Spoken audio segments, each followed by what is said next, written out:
Hey guys, and welcome back to some more Factorio. I'm Exterminator, and thank you for joining me for this one. I am super excited for this playthrough, which I'm going to be calling Sending Supporters to Space. And this is why I'm so excited, and I hope you guys are excited, because this playthrough, the end goal here, and kind of just the goal throughout, is I'm going to be honoring every single one of you guys by sending you into space in a sense, in a form, via a rocket. And I'm going to explain all this here as we go. And but before I do that, I kind of just want to touch on the fact that yes, I am in early game. Like this very early game we've all seen a ton of times. And normally I would either skip it or just speed it up with like music or something. But I want to take this opportunity while we do this busy work to, kind of explain what's going on, what my plans are for this series, and why I'm so excited, because I am super excited. This is going to be awesome. It's going to be an extremely long-running playthrough. So I hope you guys are ready. I hope you got, food stocks, comfy chair, or whatever, because this is going to be going on for a long time. And you'll see why once I start explaining things here. So, what do I mean by sending you guys to space via a rocket? So what I have, I'm going to try to work while talking here. It's been a little bit since I've done single player, so forgive me if I am having a little bit of trouble tending everything while talking. At the same time, I will get back into the rhythm of things. But anyway, I have this absolutely fantastic mod that Chad on Discord has created. He's a very frequent viewer on my channel and my stream and Colonel Will's stream and on Discord. He's made us a ton of mods. If you watched our 0.15 sim map, he made us the mod to actually simulate 0.15 the best we could. He's done a lot of great work, and this is probably my favorite mod by far that he's done. So I'm just going to stop running here for a second so I can show you. So what he's done is he has implemented a very cool way to essentially recognize every single person in some form or another and allow me to launch them via a rocket. Now, previously, I had thought of doing just like launch a rocket per subscriber or something and just kind of have a number representation. I think Colonel Will's doing that for his followers over on Twitch. But Can took it multiple steps further. He kind of created a mod that I didn't know I wanted until I saw it, and then it was perfect. So you see these special chests here. I'm going to try to explain this the best I can. Essentially, what he's done is he's added in these tokens, right? And there's a special one for YouTube subs, Twitch followers, and my patrons over on Patreon. Okay, and these chests represent them. So there's a Patreon token chest, a Twitch token chest, and a YouTube token chest. And what happens is when these tokens are generated, which I'll explain how that happens in a second, once these tokens are generated, they disappear in this chest. So, we get these chests off the bat, which is fine. They're pretty cheap to make-ish. And yeah, once a token is generated, they'll disappear in this chest, and then we can take those, put them in a rocket, and launch you into space, and it will count that. Now, if I use a nifty little hotkey here, I can pull up. He's created an awesome little GUI, preparing supporters for space. So currently, patron, we have AC Alex. First Twitch follower is Empathy StarCraft 2, which is actually funny because that's one of my real life best friends. And then YouTube subscriber 1. So I should explain to you guys why the YouTube subscribers are numbers and not specific names.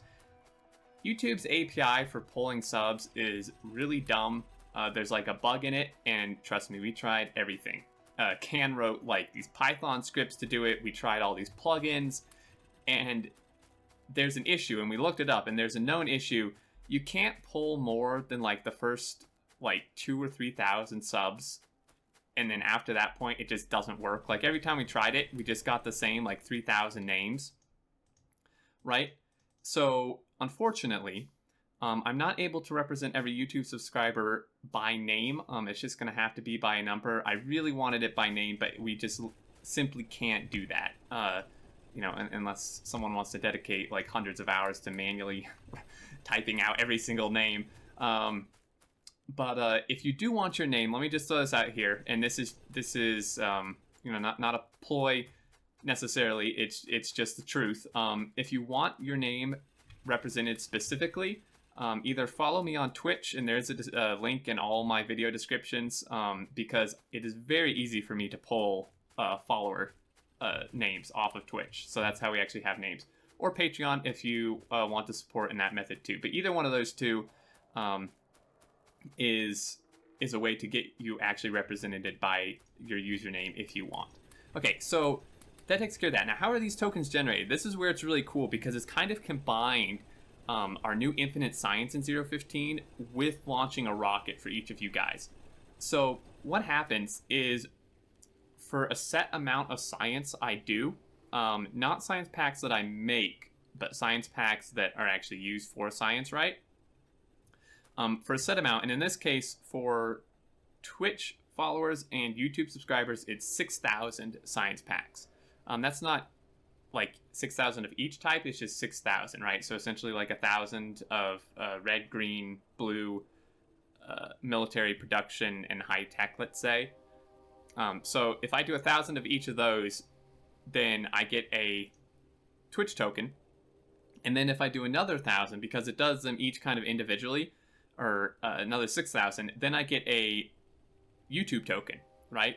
And Patreon, the patrons, since they're supporting in a monetary way, it's a lot harder for me to get them, right? There's fewer of them, and it's a bit more significant. So for a Patreon token, I have to do 60,000. It's 10 times. So 60,000 science packs used to generate a patron token. And then on top of that, for my last, my highest 3 levels of the way to support of pledges over on Patreon, we have Patron Plus tokens. And these things are crazy. So I'm going to have to work for this. I'm going to have to work for this. So it requires a Patreon patron or token, a Power Armor Mark II, 2 fusion reactors, 6 exoskeletons, 5 personal roboport Mark IIs, and a steel axe to get one of these. And then I launch these into space, and when I do launch them, it'll show up names, like they'll pop up down here when I launch them. And then also there should be a GUI once I actually start launching them that'll show how many of each I've launched. And I know I am kind of running around aimlessly. I am trying to collect resources. So that's kind of the deal there, guys. I'm super excited. This gives a really good goal. It's going to make me build to a massive scale because, by the time this goes out, I'll probably have 12,000 YouTube subs. So not only is that 12,000 of those tokens I have to generate, that's also 12,000 rockets, because you can't put more than one in a rocket, and that is intended.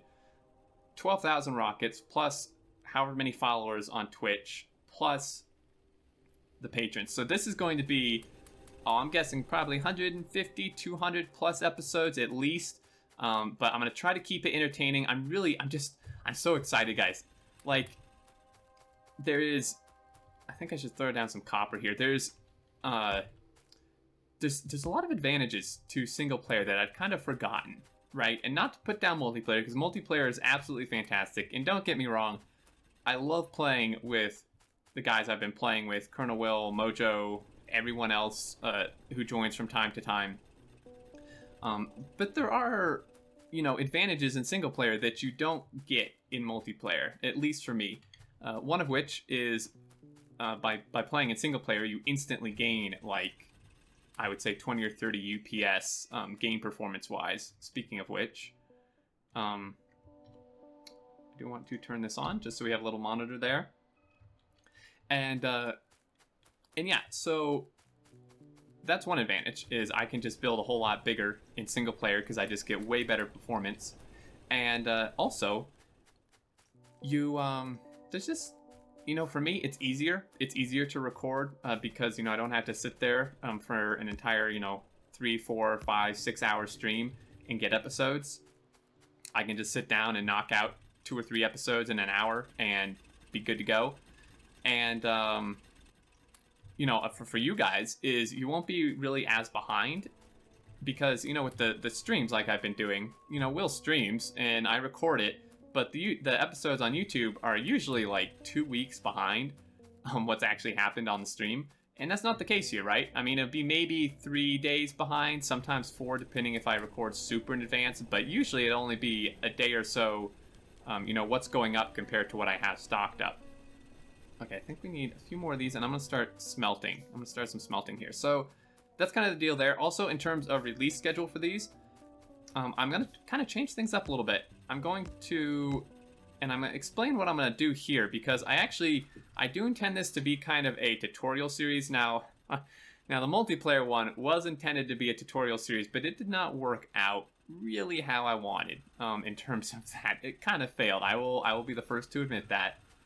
But that's the other advantage to single player, right? You know, there's not going to be other people talking over me. I don't have to, you know, interact with anyone. Again, I love doing that. There's nothing bad about that. But for this particular case, it's a lot easier for me to walk you guys through and explain what I'm doing in single player. So this, for example, just to kind of take a break from all the technical stuff, what I'm doing here is, this is a neat little trick, and these are now in HD, by the way. This was in a pretty recent update.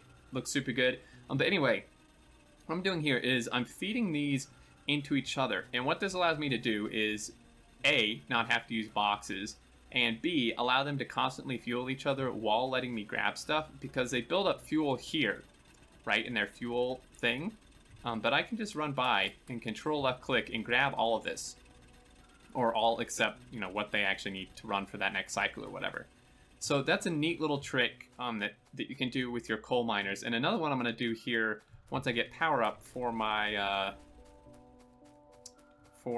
stone, and once I get assemblers, is you can just put a stone miner directly into a what you do be an assembler, that's what it's called, and you can just make stone furnaces, just like right off the bat, direct insertion.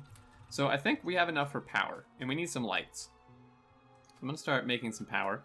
Now, of course, we do have these new boilers and ratios. The new ratio for this is 1 pump to 20 boilers to 40 steam engines is an ideal ratio. So, of course, I'm not going to be able to do that right off the bat, but let's see, half at 20, there's 10, it's still 20 engines, which I can't even make yet. But yeah, so, you know, do forgive me if my commentary's a little, I don't want to say iffy or bad. Well, I mean, hopefully it's not bad, but, you know, like I said, I haven't done single player in like a single player Let's Play in like a year. So it may take me an episode or two to totally adjust, but I'm just, okay, so water, we need to explore. Now, I am using RSO, and I kind of cherry-picked this map a little bit. The resources are mostly how I want them, as close as I could get. I actually did a stream a little while ago, generating maps for like 3 hours trying to get one. And I'm still not really happy with how generation works. We did uranium. It's good. This is actually pretty good. Let's just zoom into map view. If you zoom in far enough, you can see the map, like the map. 67K, so that's good, because you actually need about 57 to 60,000 ore processed to get your initial like good uranium you use to make fuel cells. I'll explain that a lot more as we get there. I'm trying to find somewhere good for steam. We have oil. This looks like a pretty clear direction to maybe make a bus, potentially. So I'm going to put steam over here. It'll be kind of out of the way, right? But yeah, so what was I saying? I was saying about this. Oh, also, I can't believe I forgot. There's so much, guys. All right, the release schedule. So, and I do have notes written here, because I know people say, like, you should, like, script this out and write. I do have notes, but I'm so excited, I'm not sticking to the notes, right? So, essentially, the release schedule is I'm changing it up a bit. I'm going to, let's see, coal, yeah, it'll work. I'm not sure what I want to do here. I guess this is close enough. Coal, for release schedule, I want to release 2 episodes a day of these, just because you guys seem pretty hungry for content, and this is something that's going to be so long running that if I just did one a day, I mean, I'm going to be doing this till like 2020 or something. So I'm going to be doing 2 a day. They're going to be 20 to 25 minutes, except this first one. This first one will be longer just because of the nature of it. Making all these damn circuits by hand, man. But yeah, so I'm going to release 2 a day, about 20 to 25 minutes each, rather than like the one that's like 35 minutes. Because I think 20 to 25 is easier for people to kind of squeeze in, you know, like at a lunch break or during breakfast or what have you. But yeah, so there will be 2. One of them, again, aside from this one, because this one's, you know, first one. But after this one, there will be one released at the time that I normally release my main playthroughs. So for me, I'm in GMT -6, I think, or -7, one or the other. I can never remember what the hell thing it is with daylight savings around here. But anyway, usually it's about between 11 and midnight my time. So easiest way is whatever time my playthroughs, like my main playthrough, normally comes out, that's when one of these will come out. And then another one, the second one will come out probably about 10 hours after that, before I go to work. So kind of one at night, one in the morning, I think is a good system. So I want to run this the other way. And I will be a lot more productive, I promise. Once we get out of the explaining thing and I can actually focus on and you know, get into the gameplay. But yeah, so 2 a day, that's 14 a week, 20 to 25 minutes. I think that'll be good. I'd like to hear what you guys, you know, think of that idea. I think it should work good for all of us. I'm trying to kind of clear a path here so I don't have to super zigzag all around. Do have a little bit of oil. We don't want to cover that up. But yeah, oh, so the other thing, another mod that Can made, which is super cool, is some stupid achievements. Because, you know, in our 15 sim map, we, like, blew through all the, like, production achievements, like, 10 times over. So what Can's done is he's made these achievements. They're the ones with the green or blue. So here you go. Produce 250 million electronic circuits, opposed to the 20 million of the vanilla. I produced 15, apparently. Let's see. Produce 500k advanced circuits per hour. That is pretty ridiculous. That's like, well, that's a lot. It's a little less than what, like 10,000 a minute, I think. And then let's see, that's not, okay, 80k processing units per hour. That is ridiculous. So 3 mil copper plates per hour. That one's actually hashtag remember Ducky. Oh god, Can, I love this. This is if you watch our 15 simulation map, you'll know what this is. We had a copper patch that was shaped just like a rubber duck, and we like memorialized it and stuff. It's pretty awesome. So produced 10 million iron plates per hour. That's pretty nuts. And produced 20 million processing units total. So essentially it's a green circuit achievement, but with processing units. So we're going to be trying to knock those out as well. And once I get some power up and running here. Now, I know in terms of base building, this was maybe not the most productive first episode. I hope you guys don't mind, but there really was a lot of explaining to do, and I'm probably still missing some stuff. Oh yeah, I am, now that I'm actually looking at my notes. So for transferring maps, so the reason that I even waited this long to do it is because of, so I didn't build any of these, did I? Of course not. Let's get some belt queuing up. Is because of Red Desert. I wanted to wait until Red Desert comes out because the deal is, right, if you have a map, you're already playing an existing map, and you load it once Red Desert is out, any new terrain you explore, it's going to create horrible, ugly, like, terrain separation lines. If you ever played Minecraft, and, like, when they introduced a new biome or something, you know, those, like, terrible, just, like, cut-offs? That's what happens here. So I wanted to wait for that, but the thing is, I think it could easily be another month or two minimum until that's out. I didn't want to wait. So what we're going to do is, let's see. Well, that's enough to get this started. So I'm going to pull these up, and then we'll do electric ones onto a belt. But yeah, so what I'm going to do is, best case scenario, is it maybe comes out early and we haven't explored much. But either way, if I want to keep this map, I'm not sure if I'll want to. If I want to keep this map, I can use maybe a command to fix it. We'll see how it works. But worst case on that, for keeping this map, is I could use creative mode to just kind of, with the magic wand thing, just smooth out the terrain lines and stuff. But actually my kind of real plan, because I'm guessing that that may not work as well as I'm hoping the creative mode thing. My real plan, I think, is to transfer maps. Now, before you freak out and be like, well, you know, Distrion, what's the point? You're going to reset halfway through. Again, I can't give this guy enough credit. He's done so much. It's really amazing. He's going to write me a command. He's offered to write me a command that essentially what it will do is it will count like every entity I have on the map and every entity within an entity. So essentially, like, you know, any chests full of stuff, it'll count those, and then I run the command again, or like a kind of a sister command, you know, one that goes with it in a new map, and it will spawn in boxes everything I had on this map. Okay, so that can be an easy way to transfer the map. Yes, of course, the, you know, terrain might be a little different and stuff. We'll have red desert at least, but you know, we won't be resetting, and you know, we'll just leave here with whatever we had, and you know, I can even maybe incorporate a little story into it.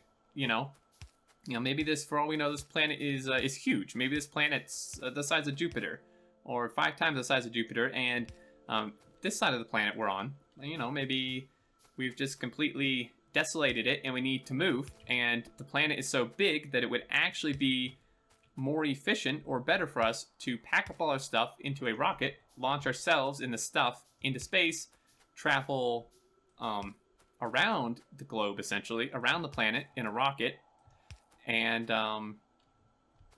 see, those need to go on this side, and then land on the other side and start anew. So that's kind of the plan there. And now I think I can focus on this gameplay. I'm probably almost out of time here, but I'm okay with letting this first one run a bit long. So now I can actually focus here. So what we're doing, pretty straightforward. We're just going to run our power poles, apparently. We're going to power these up. We have 10, which can support 20 engines, which I haven't even begun to make. Brilliant. And once we get power up, we can really start kicking things into high gear. So, like I said, I'm using RSO. There is quite a bit of water on this map, actually. I had revealed it out, and then I unrevealed it. Now, my memory's so bad, it's not really cheating, I don't think, to have revealed it, because I really don't remember anything, except that the resources were close enough to what I wanted in terms of distribution and size and richness and stuff. The biters are on. They're not peaceful either. However, okay, so those need to do that.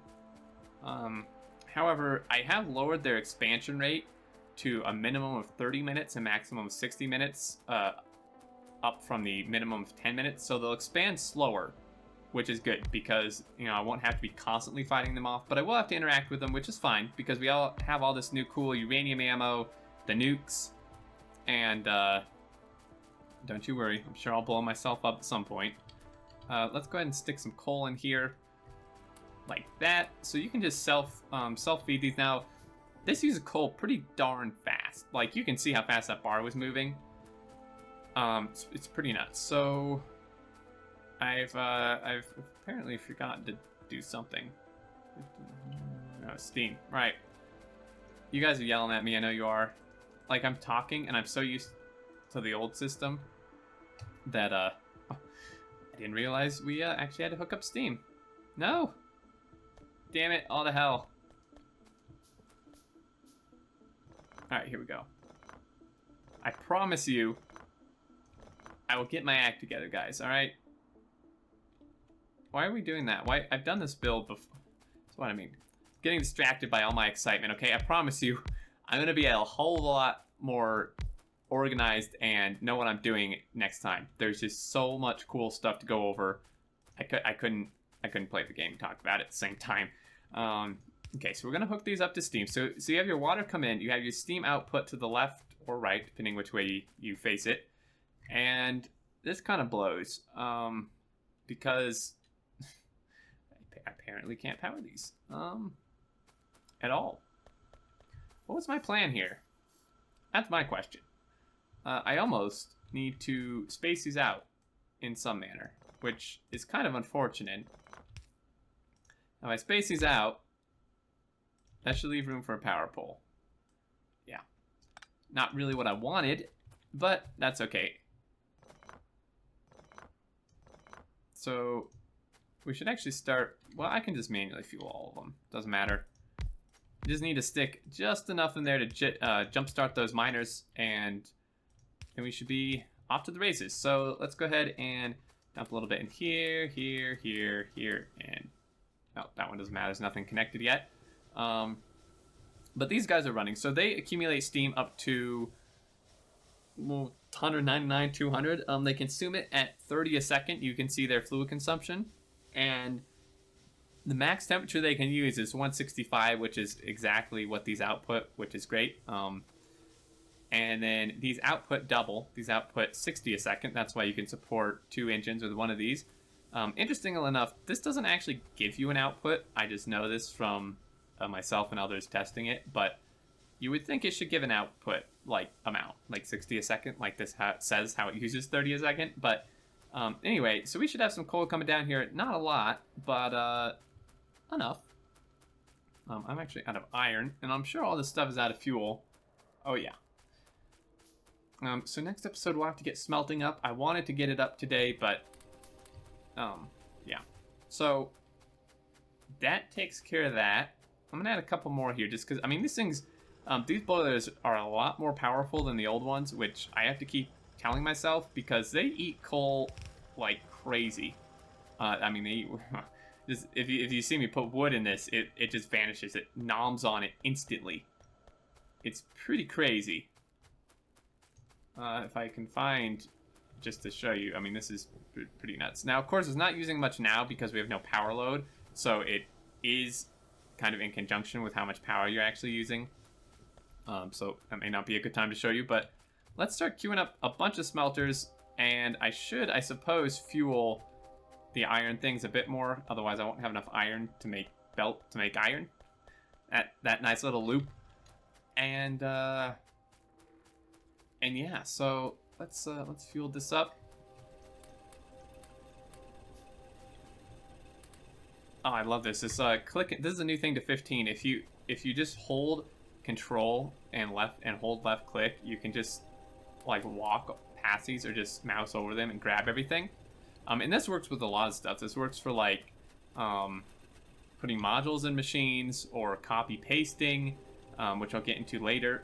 But it's just so useful. It's so much faster. It's really great. Okay, so we're gonna want some inserters. Let's see, 1, 2, 3, 4. So, I mean, I'm gonna go pretty big here, but I am gonna take this because the other thing that I wanted to explain first off, but the other thing that I like about single player that I can do here is I can really experience these 0.15 features. Like, I am, if you couldn't tell, I am excited as hell for this. Like, I am as excited as can be for this because, you know, in the 15 playthrough thing, that we finished with Will and stuff, it's like, I didn't really get to experience the features because we kind of just blasted through everything, and it was a multiplayer, and, you know, Huffney did the nuclear, so I didn't get to see any of that, so on and so forth. You know, that's kind of the benefit and curse of multiplayer in a way, right? But this way, you know, I can experience it, and I can experience it with you guys and explain it. Just all these new features, you know, the new science packs, the uranium mining, the nuclear, the fluid tanker. I am so psyched. And you're probably tired of hearing this, but this is probably the most excited I've been for a Factorio Let's Play in a very long time. It's so exciting, in fact, that I'm just running absolutely nowhere. I really don't know what I'm doing, really. This is probably a good time to end this because I am quite clearly a chicken with my head cut off, if I even qualify at that level. I'm just kind of running around doing nothing. Also, there you go, there's the last tip for you.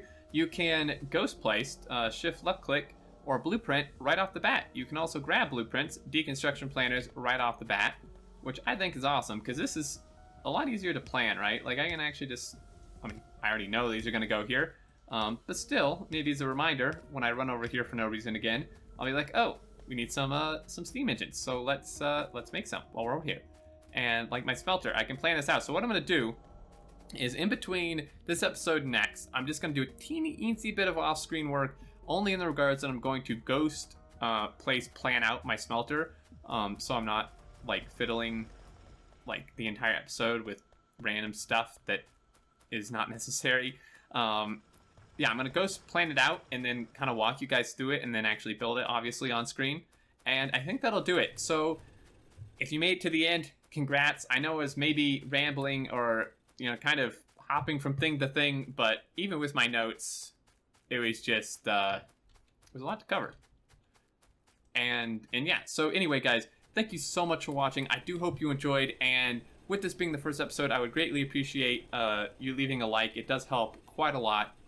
And also, I'd love to hear your thoughts down in the comments. What you think of the, you know, playthrough idea with the mod. I'm super excited for it. I hope you guys are. And, you know, just any other thoughts you have, any ideas you have, stuff like that. I would just love to hear your feedback. It's always, you know, a joy to read what you guys have to say, especially on new series like this. And I know quite a few people have been wanting a single player one too, so I'm hoping that this will make quite a few people happy in that regard as well. But anyway, until next time, guys, I look forward to seeing you all, and do take care.